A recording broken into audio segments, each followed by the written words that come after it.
Wakati Loveness na Kevi wanapambana kuzima moto, ibana ghafla Otim Tharita anafanikiwa kuona kiberiti na kumpelekea nani? Na kumpelekea Dennis.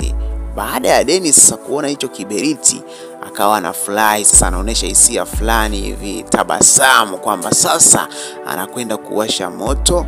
Yes, kwa mara ya pili. Na kweli alichokifanya Dennis bana ni kukimbia direct katika hiyo kampuni ya Kevi na kuwasha moto. Sasa ni kwamba moto umewaka.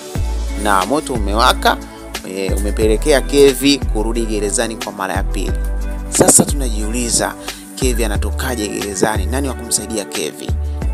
Na tumshauri nini Loveness afanye nini? Kwa kama Loveness unatamani Dennis najua tena apate upande wa Dennis na Otim Tharita, maana ni kwamba wana nguvu kubwa sana Nikisema katika upande wa Kevi ni kwamba Kevi sebara anaishi yale maisha ya kimaskini. Mama Kevi ndio hivyo, ana pesa. Naona by the way Loveness naye ndio hivyo. Sasa mpenzi mtazamaji, ni kusitumia muda huu kuacha comment yako. Wewe unatamani yani wewe unahisi nani ambaye anakwenda kumwokoa Kevi katika hili? Japo mimi naamini kwamba yupo mtu ambaye anakuja ambaye tuseme anakuja kumsaidia Kevi.